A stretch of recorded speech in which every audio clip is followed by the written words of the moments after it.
sais pas si vous avez remarqué, mais certaines marques de luxe retournent à leurs racines depuis quelques mois, quelques années et réintroduisent en fait leur logo originel. Effectivement, pendant des années, les maisons de luxe, elles ont opté pour des logos qui étaient plutôt minimalistes, plutôt modernes, assez épurés pour correspondre un peu à l'époque contemporaine. Et du coup, récemment, on voit le phénomène inverse se produire et franchement, je ne suis que ravie parce que c'est trop dommage de perdre, je trouve, l'originalité de la maison en fait. Et les marques reviennent vraiment à leur identité visuelle originelle. Puis le début des années 2000, les marques, elles avaient vraiment pris l'habitude de simplifier leur logo pour refléter une image plus moderne, plus épurée, plus accessible peut-être, plus internationale. Depuis quelques années, il y a un peu un vent de nostalgie qui souffle à nouveau sur l'industrie du luxe. Je pense que cette tendance, elle s'explique vraiment par un besoin de retour à l'authenticité. Parce que dans un monde où tout est de plus en plus digitalisé, de plus en plus uniformisé, on trouve absolument la même chose chez toutes les marques, etc. Que les marques de luxe, elles cherchent quand même à se différencier un minimum en ayant une identité du coup qui est forte, une identité visuelle qui est forte et qui reste ancrée dans l'histoire parce que aussi l'histoire et le storytelling d'une marque permet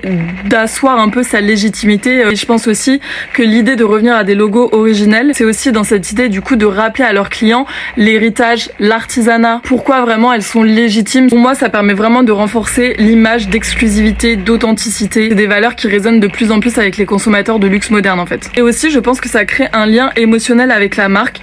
Moi, je suis beaucoup plus touchée quand je vois le vrai logo Burberry qui a été créé à l'époque, etc., que par juste écrit Burberry comme ça. Enfin, je pense que ça soulève aussi un autre défi pour les marques, qui va être d'allier vraiment cet héritage visuel qui peut paraître un peu daté à des éléments qui sont très modernes, des campagnes de com qui sont très modernes, des photographies qui sont très modernes, des shows qui sont très modernes, etc.